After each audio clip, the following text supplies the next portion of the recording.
You're listening to the Sass Says podcast. I'm your host, Christy Rocha, also known as Sass. I identify as a woman, a wife, and a mother. That should tell you a lot already. And over the last few years, I've learned the value of talk therapy. I have seen how my inner work not only enhances my own well-being, but also my marriage, my parenting, my relationships. And in fact, you wouldn't be hearing this right now if it weren't for the work I've done. My mission is to debunk the misconceptions and stigmas around what therapy is and who it's for. Let's normalize working on our mental health and seeking help when needed. We've all heard of self-care, self-help, and self-love, but do you often wonder how to actually make it all happen? I do. You'll hear strategy-based conversations with professionals, as well as inspiring and validating stories from women who are just like you and me. Think of this podcast as the weekly therapy sessions you didn't know you needed, with a dash of sass, a lot of vulnerability, and me, relentlessly asking, but how? Hello. All right. Today I am joined by Nellie Harden. Nellie is a family life and leadership coach who focuses on helping families with teen daughters stop wasting time and energy in power struggles and raise confident, wise, and respectful young women that know their worth and are actually ready for the world. She is a wife and a mom to 4 daughters, yes, 4 teenage daughters, an author, speaker, podcaster, retired homeschooling parent, and adventure chaser. She has a degree in biology and psychology, years of training, and a diverse behavior background from humpback whales in the South Pacific to teens and parents in homes across the world. She believes in a life of intention and making dreams and goals realities, and knows that the best way to change the world is through one living room at a time. I love that. And so today we get into Nellie's story. We talk about how her childhood impacts her work today, how the traumas and challenges in her life have shaped her parenting perspective. We unpack the oldest daughter trope and growing up in a blended family. We get into the 5 emotional needs of every human being and how that applies to her parenting philosophy. The 5 C's of communication with tweens and teens, and the biological differences in development between teen boys and girls. And if you're wondering if we discuss how many of today's teens are not identifying with their assigned genders, yeah, we do. So I will catch you on the other side. Here's Nellie. Hey, Nellie. So nice to see you. Thank you for being here with me today. Oh, thank you so much for having me. I've been looking forward to this conversation. Yeah, you have a lot going on. I'm so interested to dive into this. Why don't you just start by sharing a little bit about your family and why you have gotten into the work that you do? Yeah, absolutely. So, my husband and I, we've been married for 20 plus years now, and we have 4, as of just this week, 4 official teenage daughters. Oh my So gosh. we have 4 daughters between 13 and 17.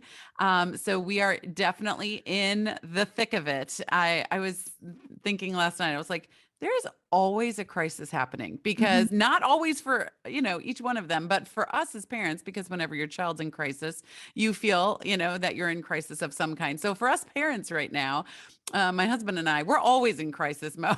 It feels like, Can because imagine. one of them always is, but that's okay, because we've learned how to deal with crisis over these years, and with all the intention that we have. But so that is, I live on the East Coast of the United States in a very small town. We've always lived in big cities, and we moved to very, very small town. My town has less people than were in my high school when I graduated. So No. yes, it is a tiny town. Wow. It's a very tourist town. We actually found this coming to spring break when we were sophomores in college. So yeah, we love it though. It's a beautiful little seaside town. And the work that I am into though, which is really helping parents, especially parents of young women today, go from, surviving this tween teenhood, not really knowing, if they're doing the right thing, hoping they're doing the right thing, to taking them to knowing that they're doing the right thing for their daughter, right? Mhm. And all four of my daughters are very different, so all four of them need different things as well, and it's really important to do what, is needed for that specific child. But I myself was a child that, looking back, pretty readily after I left, not when I left, I wouldn't have said, I'm not ready to leave home. I left home at 17 to go to college, because I graduated early. And looking back, I just did not have the foundation that I needed to be, quote unquote, out in the world. And I was living 7 hours from home, and Mm. it was a whole new place. The first time I, really went to the college I was going to was at orientation. And then I Wow. was just dropped off, and I was like, okay, awesome. Peace out. New life. Yeah. And I didn't handle that in all the best ways because I didn't have this very vital foundation of worth and value and appreciation for myself and confidence.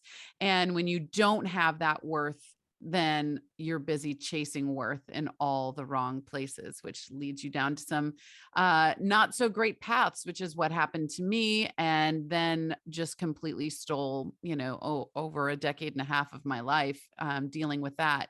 And so, from a personal experience point of view, and then from turning around and having daughters, and then my entire career background has been in behavior, in psychology and biology. And so all of it is just a perfect storm to get me into the work that I do today. Hmm. Hmm. Okay, so I let's start with you a little bit. Um, you know, I don't know. Would you? I don't. Okay. How do I want to ask this? I feel like parents now are more of the helicopter, more hovering, Mm. more like your experience of just being kind of dropped off 7 hours away, never having seen the school, none of that. Like, just at least where I am from, that seems very foreign to the experience of most people that I know. Was that based on a pattern of childhood that you were just accustomed to? Or was that like, hey, we had this great experience and now this one thing we kind of like just didn't fully get how to do that transition? Do you know what I'm asking you? Yes, I do. I see where you're coming from. And so, first off, I want to say that I had a good childhood. I had as good of a childhood as I could have with the circumstances. So my dad passed away when I was 1. Mm, And then it was my mom and I, and then my mom was remarried when I was 8, and along came my brother and sister, along with my stepdad, who I also called dad. They started dating when I was 4. So anyway, but with me being the oldest mm, of the siblings, and having been through this entire transition of, it was just the two of us, and then mom was dating, and then mom got married, and then there was my brother and sister are 9 and 11 years younger than me. mm, And so for me, I was just always figure it mhm. out and just go with the flow. Okay. Like, we're moving, you're going to a new school, you're in, fifth grade, fourth, fifth grade, whatever, figure it out, it'll be fine. Right. Okay. And so I think that kind of pattern just enveloped and took on everything, which, now looking back, you're kind of tugging at some thought strings here. And I just really am, Marie Forleo has a book out there, called Everything is Figure Outable. And I really resonated with that Mhm. title. And I was like, yes, everything is. But, if you do some planning and intention beforehand, it doesn't have to be in the trenches figure outable. Right. Right. So yeah, dropping off there just did feel natural. And also that was, I mean, I'm old, but not old, but I just turned 44. Are not. And, and so, but my point is that parenting, especially going into the college years, it just seems different. Like, now I Yeah. have a senior in high school right now, and we did all these college visits, Right. right? I never did a single college You're gonna like visit. decorate her dorm room and you're gonna, yeah, I know. It's different. And It is. Yeah. it is. But, that being said, I don't necessarily think, that was great to not do any college visits. I also don't think the micromanaging and, doing everything that I see Yeah. a lot of things happening now is great either. And there is a middle ground, especially tailored to each child and what they need. Hmm. And that's really where the intention comes in. Okay. And just because I see it a lot on social media now, and you touched on it with your own experience, there's like this oldest daughter trope Mm, on social media that's often talked about in conjunction with a lot of behaviors that center around control, mhm. anxiety, overachieving, sort of caretaking. Um, I'm curious about your experience with that. And I know you said it's a figure outable, but I wonder, you know, how much of that you took on as far as your younger siblings. But also, I'm curious with now your daughters if you see that with your oldest. Yes, and yes. And so, yeah, when you're 11 and 9, and I just have always been, I started babysitting a set of twins when I was 8, right? That were Mm, newborns. So I just always have had that innate take care of, mhm, tendencies. And so when my brother and sister came along, I was just built-in babysitter and took them on and did everything. Now I left though when I was 17. So mm, they were only 8 and 6 yeah, when I left home, which has its own set of everything that's happened in our lives because they were their own, psychologically speaking, they were their own unit yeah. family. And then I was over here, and that was felt emotionally, physically, and mentally throughout my entire life. Mhm, But um, so yes, I definitely took on some caretaking when I was home, and then even definitely some as an adult. But then with my oldest now, I had 4 kids in 4.5 years. And so it was different, it was a different mentality there. And so the middle 2 are twins. And so there is that. Okay. But yes. So yeah, there's only a 4.5 split between my oldest and youngest. Wow. So with that, it's been really interesting. My oldest is a caretaker. She does like to make sure everything is okay.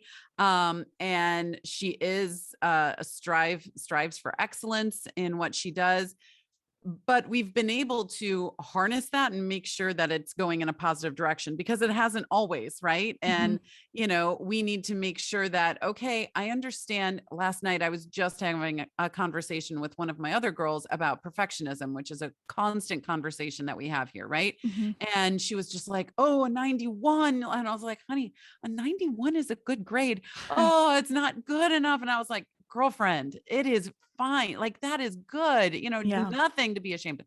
And I was talking to her about, if you're striving for perfectionism, you're missing all the learning along the way. Mhm, School is about learning, right? It's not about going and showing that you already know everything, because then what would be the point? And so all of these conversations are always rolled in. So, but with my oldest, yeah, we've definitely hit some of those. But my oldest is also going into being a therapist. And so she wants to be an oh my adolescent god. therapist. Oh my god, I And love so, her already. and so, yes, she's going to school next year for psychology, and then minors in business and international studies. And so, but she's known for a while now, born out of necessity and need for herself and her classmates, that she wants to be an adolescent therapist. That's awesome. And so that part of her is just like, she comes home from school and comes over and like gives me a hug. How are you doing today, mom? God, oh my god, that's too much. It's Oh so my funny. gosh, Yeah. that's so sweet. You're touching on a lot of, really excellent roads that I wanna go down. And so I'm not ignoring them, I'm coming back to them, but No, you're fine. I just, I, uh, I wanted to ask you too about you know, when we get into all of the things that you're gonna teach us about how to, parent teens and preteens, particularly our daughters, what is it for you that you're helping us avoid? Like, what Mm. is based on your experience, based on what you've seen with the parents you work with, like, what are the possible outcomes of not focusing on worth, value, confidence? Right. Well, um, one of the biggest ones is you are, so I call the childhood the 65-70. That's how many days are in 18 years. So it's actually a section of time of your life, the 65-70. And that is when the cement foundation of the rest of your life is being cured, and it's being, things are being built in there. All of your knee jerk reactions are being put into there, right? Your reflexes. And sure, like so many things in my own life, I've had to change some of those knee jerk reactions. I myself suffer like with worth issues throughout my entire life, and I don't want any more young women going out into the world with that already cemented into who they are. I am unworthy. No one wants to listen to me. My ideas are not good enough, right? Because I really believe that every person is here for a unique reason and to impact the world in their own unique way. And if they go off into the world thinking, I'm not worth even listening to, Mm, then that greatness, whatever that is never going to be unleashed and heard and used in this world. And so that's a part of it for sure. But you can do work after the 65-70 to change some of those, but your reflexes are always going to go back to the 65-70. And then you're going to have to be like, nope, nope, nope. That's not what it is. I did this work and this is where I am. So it's such a big struggle. I mean, taking a jackhammer to to your foundation that was set in the 65-70 takes so much work. I mean, if you look at why people are in therapy, especially as adults, it is because of unworthiness. So many times it's from childhood issues, right? mhm, Mom issues, dad issues, sibling issues, bullying issues, all of this. And it has then echoed throughout their entire lives and affected their adult life, right? mhm, mhm, And so if we can, I mean, I've learned so much leadership, personal development, and everything in my 30s, late 20s, 30s, and 40s. If we take some of that and we put it into developing them as their humans, as their best selves before they leave home, when they are surrounded by a cheering committee, a support group all the mhm, time, then they are going to be better set for their young adult life and possibly skip so much drama that could happen because they're going out and they are confident and trust themselves in who they are. mhm, mhm. Okay. All right. All right. Mm, okay. Because you know what? I say it like that because, I'm a parent and I Mhm. have a daughter. She's only 4.5, almost 5, but I also have nieces. I also have my own experience as a daughter that is coming to mind. Like I'm getting flooded with thoughts as you're talking. So I'm like, where do I want to go with this? And you know what? I know I keep saying I'm going to move forward, but something came to me as you were talking that in a way, um, in a certain context we share, I have siblings. Um, my dad has kids from his first marriage. Mm, And that feeling that you spoke of they're a unit and I'm the other, um, I think it would pain them to hear me say that, but it's true. Not only do we have different moms and grew up in different homes, but there's a pretty significant age gap as well, me being the youngest. So um, I'm curious now as an adult and doing all of this work, like any thoughts, advice for being the other and like coping with that? oh, that's a big question. Whew. Sorry. No, and speaking from, the other experience, and you're right, if my family ever, heard this, they might, be like, what? She felt that way? Yeah. And I think it's just a perspectives. And this is why I do a lot of perspective work with with the work that I do. It's really about looking at perspectives. So even the fact that you say, and I say, they would probably be a little shocked and maybe a little hurt, maybe shows that we aren't using and looking at other people's perspectives enough in Mm, our family life, right? So I look at a family as a team, and the parents are the leaders, but the family is the team, and we are there to love, support, ignite, and help one another. And you can't do that if you are not willing to look through life or at life through somebody else's perspective. And we can mhm, never do it 100%. We just can't. But perspective is built through your entire life. I look at it like just one lens in front of another. So, this event happened, so that's a lens. And then this event happened, so that's a lens after mm, that. But it's not just you looking through it singularly, right? You're looking through them consecutively. So what happens with one affects another, affects mhm, another, affects another. And so being a person that, was the other, and I my biggest release that I ever had was just understanding that they did the best they could with what they had. It mm, wasn't against me. It wasn't because they didn't love me. It wasn't because they were mad at me. They just didn't know better with the perspective that they had in their world. mhm, And that opened my heart up.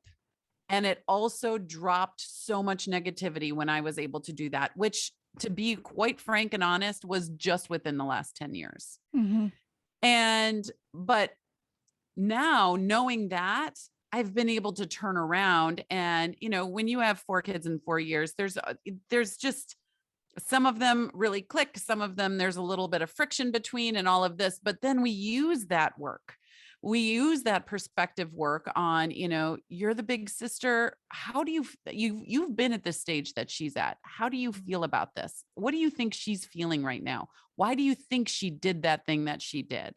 And mhm, then, instead of saying, yeah, she's just annoying, or she's just this, or she's just mean, or what have you, actually trying to get your kids at this earlier age to look at life through somebody else's eyes so they can better understand them. mhm, But yeah, that would be my mhm, my advice. mhm. And excuse me. Okay, so I can't even wrap my brain around 4 kids in 4.5 years. Mm, I'm struggling with 2 kids in 2.5 years. And,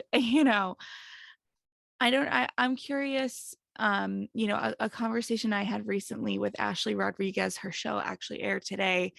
I mentioned to her that there seems to be, maybe it's just on social media, or just, I don't know, you can tell me your experience with it, but there are women, then this is grossly generalized, but there are women who feel like they lose themselves in motherhood, and there are women who feel like they find themselves in motherhood. Like, take me back to you with these babies, essentially. Like, were you feeling lost, found? Like, how did you do that? Yeah. Well, so there was another component in there for us. It wasn't just that we had 4 kids in 4.5 years. We also went through infertility Mm, for years before we had our first. We had mhm, one miscarriage in there. And so I felt like I was a mother mm, for about 3 years before I was a mother, oh, right? Because yeah, there's so much sacrifice that goes into that. There's so much hoping and crying and love and support, and my husband and I chose to keep that to ourselves. No mm, one knew that we were going through that for years. wow, Honestly, because I didn't want it to be the topic of every conversation I was ever having. It was already the topic between us, right? right. And I didn't want to go to family gatherings and have everyone be like, "So, how are things?" I'm like, "No, I don't want to." Did everybody ask you every 5 seconds, though, if you were gonna have babies? Yes, yes, which Yeah, that was like, "Shut up," I don't want to talk yeah, about it. yeah. Um, but yeah, so we just grinned and bear it. And we were like, well, we're moving, we were moving to Chicago during that time. We were just like, yeah, well, it'll come, we'll just see. So anyway, there was that component to it. And then, 3 kids in, unknowingly pregnant with number 4, my husband actually went into cardiac failure. Mm. And he was in the hospital. And then we went through a couple of years. So my first year and a half of having 4 babies, we were in and out of hospitals and monitoring my husband and Wow. doing all this stuff. And so it was very, very real to us that we could lose him at any point. He ended up having heart surgery, when my youngest was, let's see, she would have been about, I don't know, between 6 months and a year. Wow. And so, it was very real that we could lose him. And again, I had lost my dad when I was very young already. And I was just like, no. Yes. I mean, Yeah. if there was a word that was my going through my God. mind, I was just like, no. Yes. And so it became very clear to us. He made it. Obviously, I told you we've been married for 20 years, and he's actually at a cardiologist appointment right now. And so he, knowing that we could lose him just really puts a perspective on life. And then when we didn't, then we were like, okay, we have had to endure infertility. We've had all these babies. We've had to endure, your cardiac issue. We almost lost you. We have learned so much in the last several years now. Now it was like we were looking left the whole time, like in survival mode, literally. And then when we didn't have to be in survival mode anymore, we turned around and there was 4 little souls looking up at us, and we're like, all right, here we go. now, Yeah. now it is time to raise you. Yeah. And we are going to do that with immense intention because we want you leaving home equipped for life. We want you to be a leader of your own life before you leave home. And so that was a very real concept to us. And we wanted to do that through teaching and dance parties in the kitchen and family time and work time. And we knew that it was going to be difficult. We knew that eventually this day would happen when we would have 4 teenage girls, right? And that day just came to fruition yesterday. And so, we had been planning for this. We were like, okay, so what do we do today in order to get that at the end of the 65, 70? What do we do today? Right. And every day's intention didn't look like, let's sit down and have some major life lesson, right? It might've looked like forgiveness that day. Yeah. It might've looked like us being in a bad mood and doing something that we shouldn't have as a parent and apologizing so our kids understand how to apologize, right? Just these life lessons that are so much more important. I had to just have 2 days ago, I had to have a conversation because my kid was freaked out about a different kid was freaked out about something at school, and they were being really rude to a sister. And I said, hands down, yes, academics are important 100%, but your character and accountability for your actions is much more important in life than this history test, right? And so just going in with that kind of mentality has been what we've been doing for all this time. Yeah, no, that's, I mean, you've said it a bunch, but it's the perspective and sharing that now, that's what I'm hearing from it, all right. So you mentioned it earlier. Let's get into these teens, perfectionism. How do we do about this? I feel like it's only getting worse, kids are just the social media, the TikTok, all of it, I don't know. What do we do? How do we confront this? What do we do? Yeah. How do we confront perfectionism? Yeah. Perfection. So there are 5 needs that every single human has on this planet. And I'll tell you those in a second. But before I tell you them, we have to understand that teens, and when I say teens, so the teen and tween era is really like, well, first of all, adolescence today is defined from 6 to 32. Just wrap your head around that for a second. 6 to 32. I know, like big gulp. What in the world? Interesting. Yep. It is. And that is psychological standards of what uh, adolescence is. It is that passing from I am a child to now I am an adult. And there's been times in history that was 6 weeks long. There's been times in history just 100 years ago when it was like maybe 2 years long, like 14 to 16. And then you are an adult and you are out there in the world. Today it is 6 to 32. So that gives you pause right there. And I, for one, do not want my child going through adolescence at 32 years old. I am No. right. Oh my God. But check yourself. We all know a 32-year-old out there that is still going through adolescence. And you're like, yeah, I do. Right. And so I want to set them up so that they are going through this transition and pretty much through it as much as we can set them up to be by the time they're 18 and leaving home, right? Because they're facing the world. I want them to be ready to face the world. They're legally an adult during that time. So let's set them up to be an adult during that time, because the teenage years are the training ground for adulthood. Before I worked in humans, I worked in the wild and I worked in animal, and I love that I got to see that black and white nature of what quote unquote childhood is, because it really is the preparation for adulthood. That's what we're doing in their childhood. We are teaching them the ropes. We are teaching them the ways. We are guiding them and getting them ready to go off into the world and do whatever they're uniquely designed to do. So we have these 5 needs, and during our teen years, their brains are under construction. And so the prefrontal cortex, which is where all that reasoning happens, all of, as an adult, we're like, why did they make that decision? Why did they say that? Like, that was so dumb, or that was so crazy. And it's because they have a bunch of live wires like rolling around in their prefrontal cortex.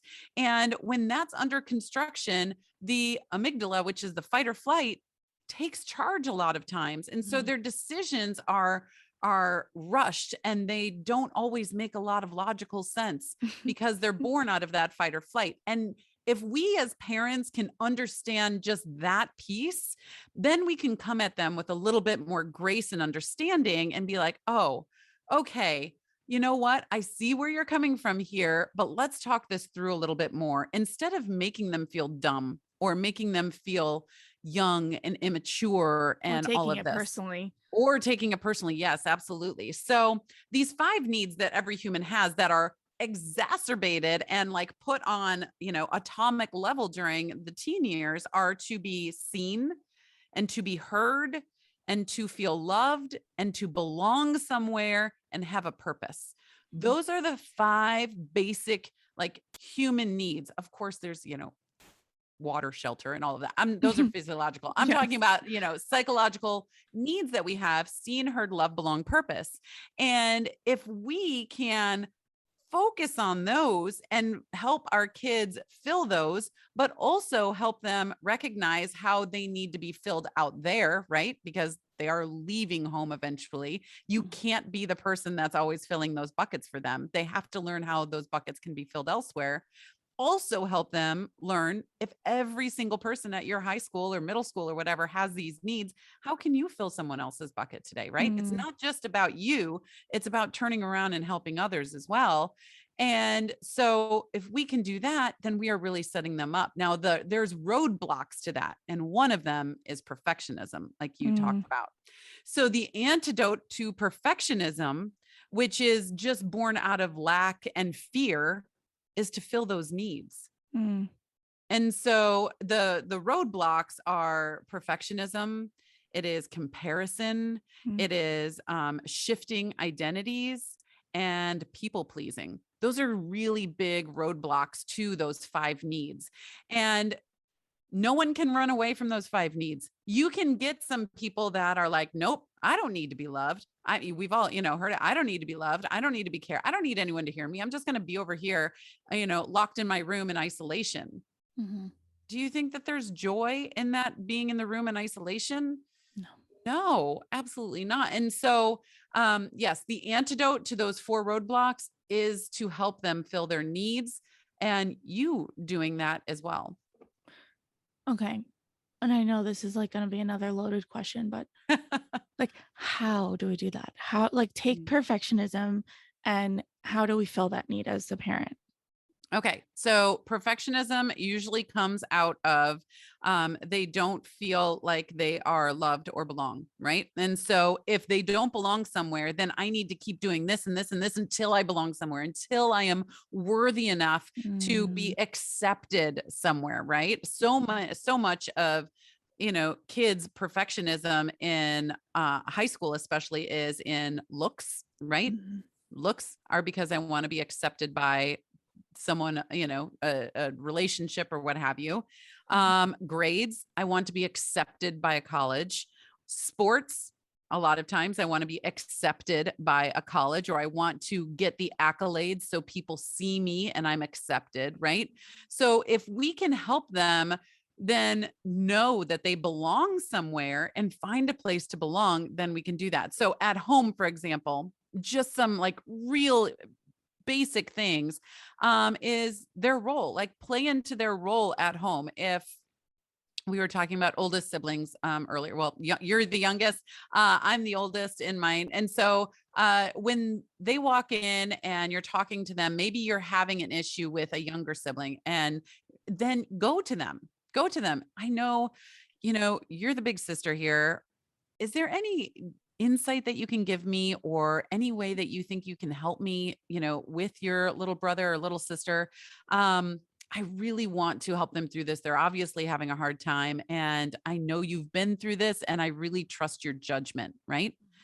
So then they feel this sense of purpose. For one, they also feel like they belong to a unit that is turning around to help somebody else. mm, When they walk into a room, when any of your kids walk into a room, actually acknowledge that they walked into the room, give them eye contact, ask them a question that has more than a one word possible answer, and mhm. never accept fine. I call fine the F word. Like never accept fine, because fine could mean I'm terrible and it could mean I'm great. Right. So just keep asking questions, but acknowledge them when they're there. In our house, one of the things that we do is every Thursday is the kids make dinner for the rest of the family. One of them does. Mhm, And I mean, first of all, it's great for us because I don't have to make dinner on Thursday nights. My husband and I. And then, but also it gives them this great sense of ownership and care and a role that they're playing in the family. I am providing the dinner for tonight, and I get to play in my creativity. I get to present this, and then it gives them a role. So those are just a few little examples to show them that they belong somewhere. Now, outside of the home, you want to help them find places that they can belong, and that takes conversations. And courageous conversations have to be a part of parenting if you want them to be set up for any kind of success when they leave home. We can't just sweep things under the rug. We can't just accept the F word of fine over and mhm, over again. Um, we just then they aren't actually in training for anything. And when they get out into the world and things are expected of them, or they're going through emotional turmoil, they will have nothing to lean on, launch from, or stand on because they didn't have that foundation. So, mhm. Okay. Okay. All right. Those are good examples. And you know, I don't know, like you said, there's a lot of little ladies in my life that I'm thinking of as you're talking.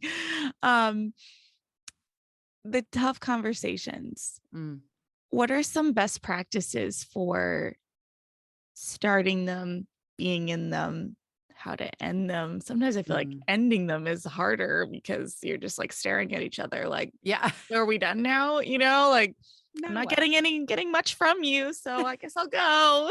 You know? Yeah. I don't know. I find my daughter's 5. We'll call her 5. So it's funny. I actually find myself intimidated to some extent when I'm talking to my nieces who are older, and I'm like, oh my God, I feel like a fish out of water, and I'm so intimidated by it. Like, Oh my gosh. I don't know. Anyway, talk about the tough conversations and Yeah. how we best approach those and handle them. Well, there are some do's and definitely some don'ts. Okay, so Okay. I'll start with the do's. Okay. Number I'm one, ready. you I'm I'm ready. ready. I'm ready. Number one, you always want to enter it calm. You always Mm, want to enter it calm. Never go into it heated. If you are heated, which you will be heated sometimes as a parent, so don't feel bad or shame if you are, you will. I mean, we are dealing with human and human interactions. We're all messy humans, right? mhm, And so if you are heated at some point, just let them know, you know what? Now is not the best time because I'm not thinking very well right now. Side note, you not thinking very well right now is how they're thinking almost all the time, because when you are heated, you are not using your prefrontal cortex. So that gives you a little window in of mhm, insight into how they're mhm, doing. Okay. So, but be calm. Okay. Be calm when you approach the conversation. mhm, And then be curious. You want to ask questions. So, can you tell me a little bit more why you made that decision? Or can you mhm, tell me why you did that? Can you tell me what your thoughts were? Can you tell me how you were feeling? Right? Because behavior is the end note, it is the period on a long psychological mm, sentence that is happening inside of them. That mhm, starts with thoughts, goes to feelings, decisions, and then behavior. And so, if behavior is just the period, you need to ask them what the sentence was, right? mm, To mhm, put that mhm, into some perspective. So, that's what this curiosity phase is really about. And then you want to connect with them on something, because you can, I promise you, right? If whatever they say during that curiosity phase there, you can connect with them. I totally understand where you're coming from. I have felt that way before too, and I made mistakes when I was in that frame of mind, right? mhm, But what I've learned is, fill in the blank, whatever that is, but connect with them on something. I understand where you're coming from. You're not alone, right? And you aren't the first person that's been through this, and you won't be the last. And in fact, this won't be the last time for you either, but we can work on next time it not having this kind of a result, right? mhm, So, having that sort of connection, and then you want to cultivate, right? So then you're building and you're building, you're like, this is what happened to me, so this is the thoughts I had, what do you think about those? And the cultivation is this back and forth tennis match going back and forth between the two of you, right? And so it is building, you're growing, and then you get to the final point, which is clarity. You don't want to leave a conversation just as it dissipates, and goes nowhere. You want it to actually have moments of clarity, right? Because we connect, we communicate, and we give clarity as parents. And so that clarity could mean a hug. It could mean an I'm sorry that you went through this, right? It could be one of my daughters said something. My oldest daughter is going into therapy, so this makes sense for her.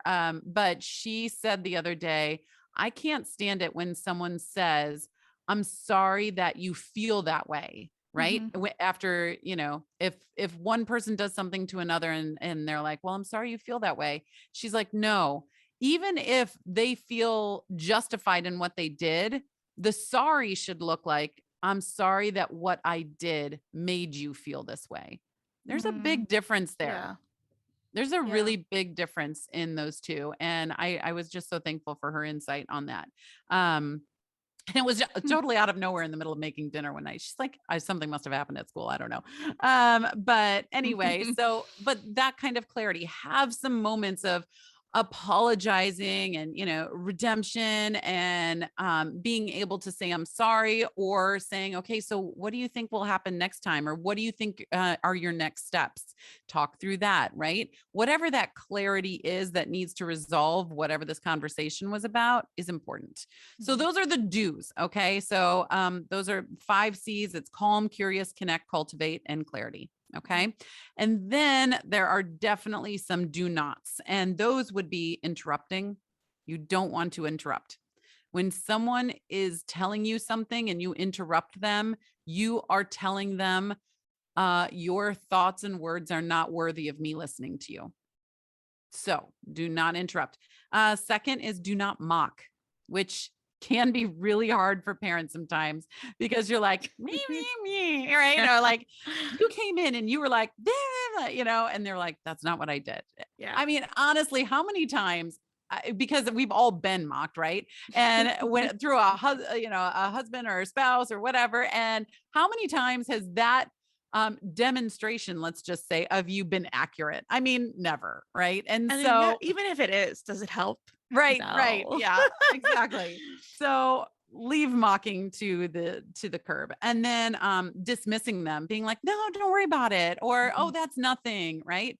Because if it's something to them, it's something to them. Whatever they believe is their reality. And if you dismiss that, again, that's you not filling their needs. I'm not hearing you. I'm not seeing you. They don't feel loved and they don't belong there, right? If you're dismissing them. And then sarcasm. So sarcasm actually means tearing of flesh. That is the legit meaning Oh of the my word God. sarcasm, right? Tearing of flesh. And it is, I mean, don't get me wrong, sarcasm can be funny in some situations, but not when you're having a conversation, like an actual conversation with your child. It means tearing of flesh. That is how it feels to the person that you are being sarcastic with. And it breaks trust. You don't, when someone's being sarcastic with you, you then turn around and you're like, I don't know if I can trust what they say. Are they being serious? Are they not being serious?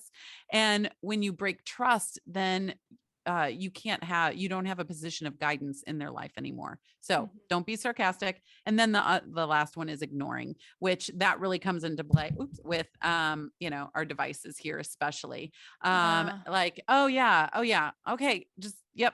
Okay. And you want to make eye contact. You want to fill those 5 needs that they had. You have those 5 needs. I have those 5 needs. They have those 5 needs times 100 right now.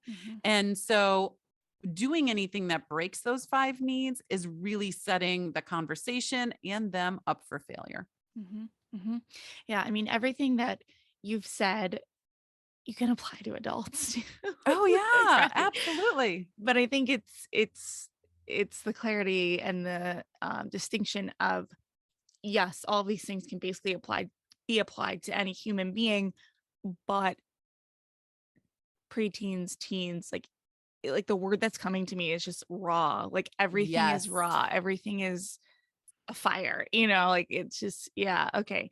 I just I mean, lost my when you train of think thought. about it Yeah. too, we all drive down the road and see the electrical lines on the side of the road, right? That's an adult. After a storm, those electrical lines can be down on the ground, live wires and sparks. That's a teen and preteen. Okay. So Okay. it can be dangerous. It can be scary. It's definitely lively and unpredictable, right? Yeah. And they're Yeah. growing into being those, nice insulated wires on the side of the road, but they're not there yet. They're Yeah. not there yet. Yeah. Yeah. I know I was going to ask you, as much as these principles can be applied to adults, can be applied to anyone, when we specifically look at daughters versus sons, girls versus boys, where does any of this, if it does, or like, where does it differ? Yeah, absolutely. So there's main places that it differs. And I always, I tell the people I work with, because obviously many families that are clients of mine have sons and daughters. And I say so much of what we do can be applied to girls and boys. And like you were saying, adults. That's why it's family life and leadership work that I do. But there are some distinct differences between young men and young women, which is why I kind of focus on there. And those would be brain development for one. So just to give you a couple little examples. So in a young woman, it is a lot of their nerve endings are all throughout their brain, more like spaghetti, right?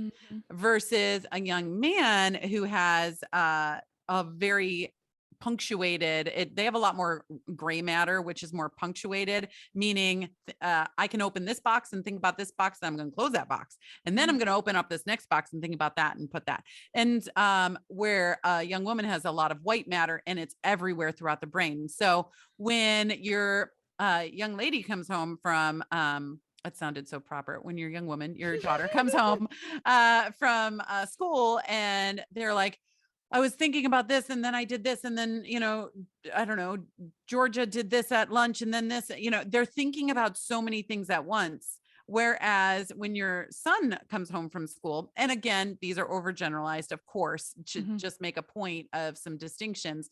It's like seventh period was okay. Because that's the last thing that was on their head, on their brain, or the bus ride, or the ride home, or the conversation they just had before they left. And then that's closed. And then you're like, well, how was school? And they're like, oh, fine. Because they aren't thinking about that anymore. Whereas a young woman, so fine means fine in a young man typically means, whatever, like, I put that away already. Right. Yeah. And then it will open back up later and you'll have to deal with it. And you're like, I asked you earlier and you said fine. And you're like, no, it's not fine now, because I'm thinking about it. Whereas a young woman that comes home and says fine, it's usually I don't want to talk about it. It's too emotionally heavy. It is too mentally heavy for me right now. I can't deal with the whole load. Right. And so it's different. So that's one. And also for a young woman, their emotions go through their memory center, whereas for a young man, it doesn't. And so when you're talking about something that happened with a young woman, you're going to relive every single one of those emotions where you won't with a young man. So that, just some differences there. Social structure is different, right? Puberty is much different for a young woman that it is for a young man. Young women start in middle school developing, and then a lot of times, and then there's outward appearances of what that puberty looks like for them. And then they start getting different attention. They start getting maybe made fun of because they are too developed or not developed enough. And all of this. So their actual social structure is dependent on puberty during these really vital years. And then, you get guys that it's like junior, senior year of high school. And then they, change, voices or their physique or everything. But a lot of times by the time junior and senior year come around, they're worried about different things at that point, right? It's not what the girl next to me looks like. And then there's cliques and things like that. So those social structures are different. Hormones are obviously much more pronounced in young women than they are in young men. We have a literal cycle. Something I really recommend is, which they will be unpredictable at the beginning of their cycles, right? But there's so many apps out there that you can get that tell you, put in day 1, and then it will tell you, oh, you're on day 13. This is what your hormones are doing. You can expect to feel this way probably today. Maybe today isn't a day that you make big decisions. Maybe today you're going to feel like you just want to curl up in a ball. And that is so helpful for our young women because they don't feel like, oh, I just want to curl up in a ball and under a blanket today. Maybe I'm depressed. Oh, I'm depressed. No, it's probably just your hormone cycle. And so really helping them understand hormone cycles is really important too. And then I'd say the fourth, distinction really is this cultural historical roles and innate DNA roles that we have as women too, just as empathizers, right? When people are hurting, women tend to, because of culture, history, and physiological makeup that we have, tend to then go to that need. And then we feel like we have to take care of that need, right? Where a lot of young men necessarily don't feel that. They're like, this is me, this is my purpose, this is what I have to do. So there's a lot of differences between young men and young women out there, especially again, during this stormy, all of my wires are crossed and sparking on the ground time. Yeah. I really appreciate I obviously asked the question because I I wanted to know the answer, but I appreciate that the majority of the answer was biological, Yeah. because I think it's so easy to get into all of the cultural stuff. Yeah. And it's the cultural stuff that makes my blood boil. So knowing that there are actual biological differences in how, even at that age, women, men, like we're processing things different, we're experiencing things differently. Like it, it's like it's warm and fuzzy in a way, it's like, okay, like that makes sense. Like there's actual science behind this. And Yeah. given all of that, I wonder, you know, as the years go on, this is maybe I don't want to ask this. We're seeing more now that particularly teens, I think, earlier on are feeling less pressure to adhere to their assigned Mm. gender. What do you make of that? How do you like, what are your thoughts on that? Um, you know, I don't know. Like I don't have hardly any experience with that at all. Like I don't know. What are your thoughts? It's something to it's everywhere now. It's Yeah. everywhere. I mean, we had to have conversations, not only gender, but species, right? That's Yeah. also a thing happening. Um, Like but species, like we're like, I don't know. like, I'm a Like I'm a cat. cat. Okay, wait, I just watched this on John Oliver the other night. And like this is his point about it. And then I'll let you finish because maybe this is part of it. But the episode was about transgender rights Mhm. and how it's basically just become a political nonsense. Like people are using this as a for political gain and things like that, which is a whole other conversation. Excuse me. But yeah, it was like showing all these clips of how people, like all these politicians are like, well, kids think they're cats now and all that. And like it's so funny that you just said cats because I just Yeah. watched this. Yeah, there are some schools that I just recently heard of, and there was emails that went out with our schools too that are having bathrooms, but also then litter rooms, so that so that kids can go in there, and if they are identifying as a cat, they can go to the bathroom in a litter room. And we were just talking about it as a family, and not in a way making fun of these kids, but just seeing, could you imagine the custodial care of that school now? He's worked there for 20 years, right? Mopping and doing all this. And now he is expected to go clean up human feces and things in a room of litter. I mean, just looking at these, type of literal logistical concerns, and you're like, okay, well then if some people say they're cats and they need a litter room, what happens to someone that says, well, I'm a cow and I need hay, and Yeah, like where's the line? where's the Yeah. line? Yeah, absolutely. So that's a whole other conversation, but it really comes down to, and I think you know uh, I do not get on a political fence at all about this, because it is so centered around that child, Yeah. right? That child. What is going on in that child's life? Are their needs being met? Or, are their needs being met and this is still a presence in their life that needs to be addressed?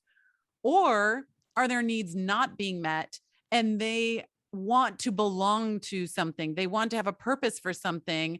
And they see this, bright, flashy, colorful, come see us. We will love you. You will belong here. And then they run toward that and say, well, this is who I am because people accept me here. People are excited that I'm here. Mm. Right. I feel heard. Right. I feel seen. I feel loved and belonged and purpose. And so that is something that we really need to address in each one of these kids. And there's no blanket answer Yeah. to it, because it is on an individual basis. Like, what is going on in your life? How can we help and serve you? Right. I don't care about everything else happening out there.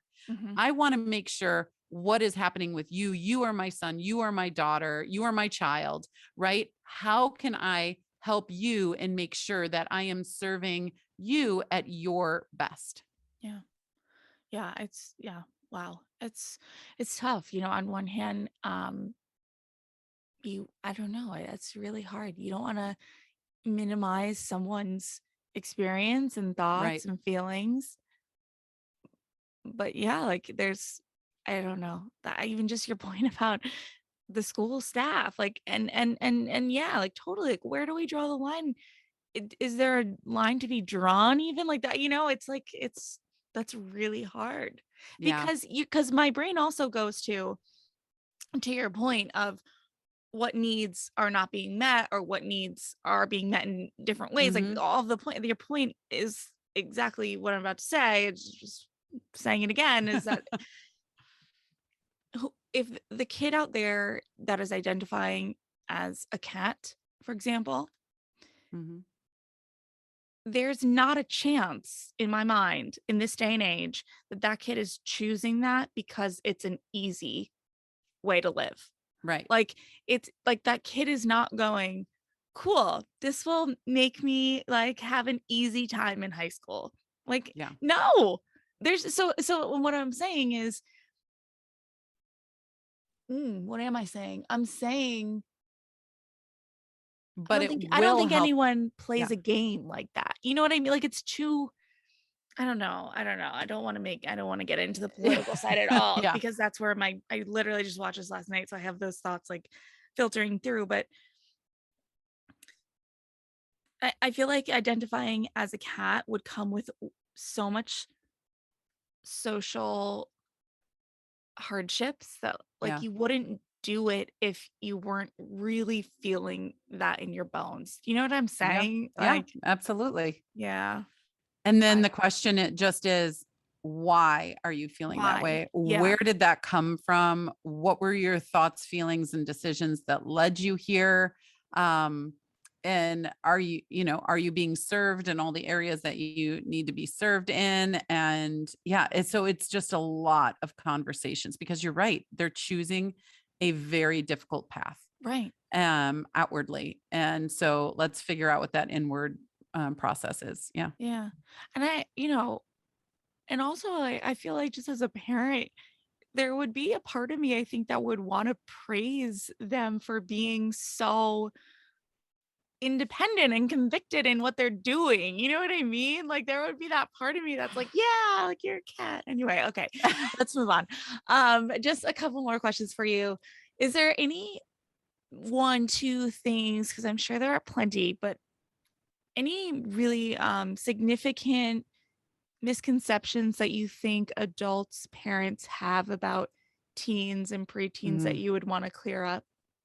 Yeah, I think it happens when I'm out at restaurants and I hear the booth behind me and a group of, women having lunch and talking about their teen kids. And they're like, oh, they're just so stupid, but they're just doing what teens do, and Mhm. they're being disobedient. But that's fine because that's just what teens do. Right. And just accepting bad behavior because they are a quote unquote teenager. Mm. I think that is one of the most dangerous things that we could do because this time, especially, during their teen years, that's the end of the runway. You are Mhm. getting close to the end of the runway. So if Mhm. you are giving them excuse for all of this bad behavior and decisions that are harming them or the people around them, then what is the flight going to look like if the Mhm. takeoff in the runway is bumpy like that, right? Yeah.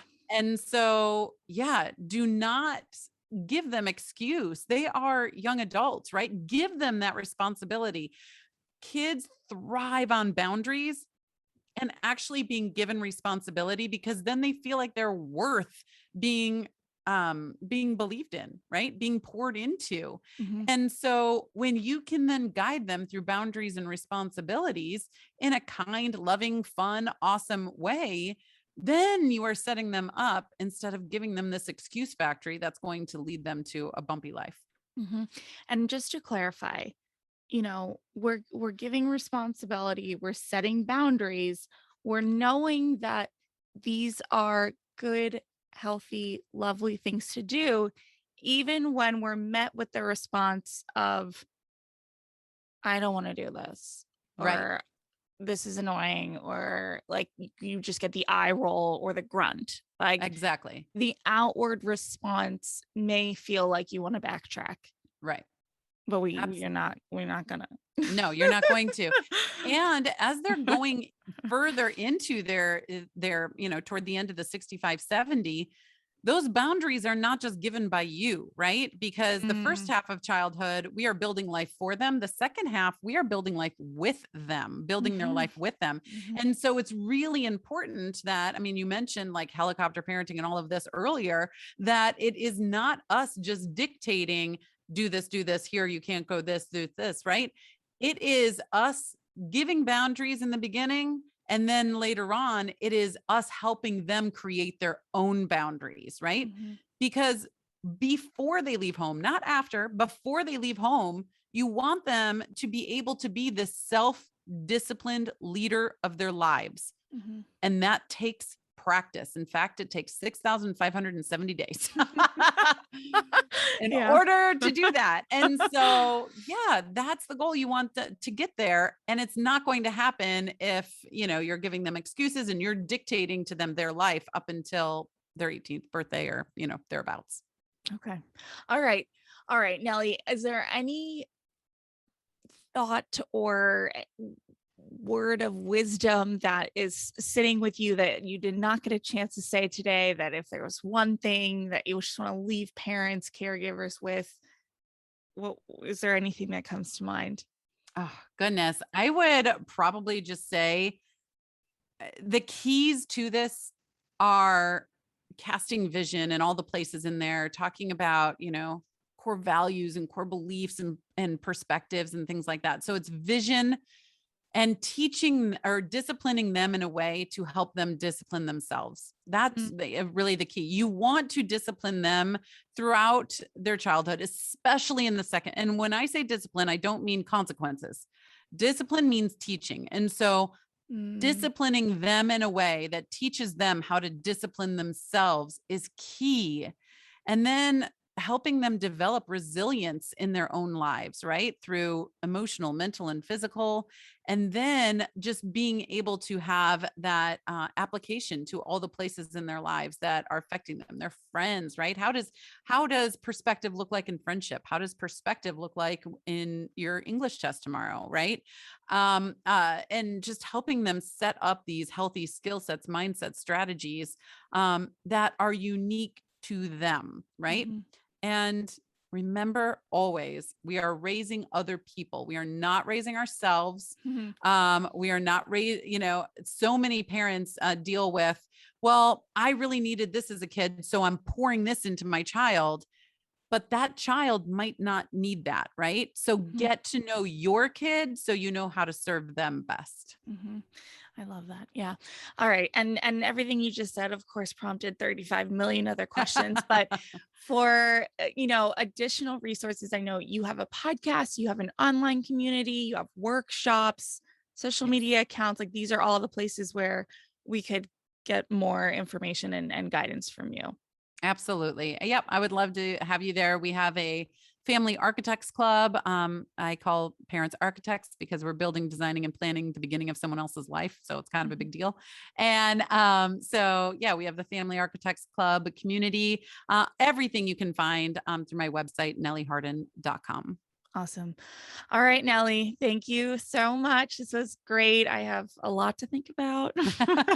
Absolutely. Thank you so much.